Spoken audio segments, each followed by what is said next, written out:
and welcome to my live. I'm Cecian from Manifest underscore with underscore Cecian, right? Today we're going to be talking about a very interesting book called The Alchemist, okay?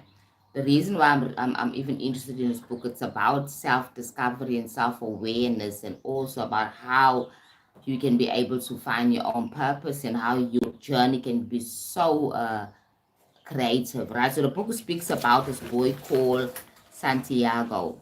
Santiago is a Spanish shepherd, right? He was a shepherd basically. He was an educated boy, but he wanted to travel the world, right? His parents wanted him to go into the monastery and become a preacher, a priest, but he chose to be something else, be a shepherd, so that he able to also travel because he liked the idea of travel. Okay, so the book is all about uh Santiago and his journey in his life, discovering who he is and traveling to different places from Spain to Africa, right? So he used to have this dream.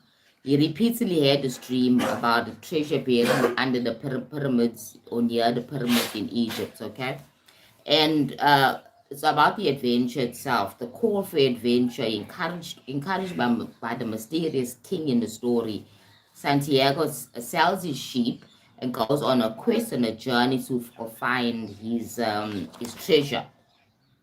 Now, there's a bit of challenges and a lot of learning for this young boy in his journey. Santiago is encouraged by a mysterious king, as I said, okay? And now he goes on to this journey. So, challenges and learning. Along the way, he learns to read omens or signs or symbolisms, omens and meets various people, like the crystal merchant, which is quite an interesting part of the story, right? Where he was employed by this crystal merchant, okay?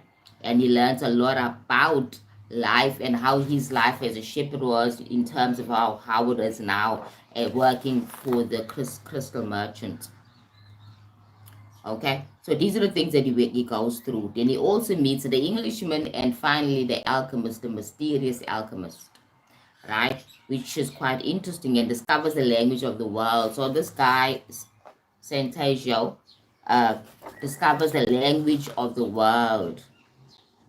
He discovers how the world is basically in the same way he's learning more about himself as a person. Then he has life and a growth experience as well, where he falls in love with Fatima. Now he was taken by this lady, this young girl called Fatima, which had met, and he longed to be with her. Okay, so now there you learn patience and desire in that process of meeting up with Fatima.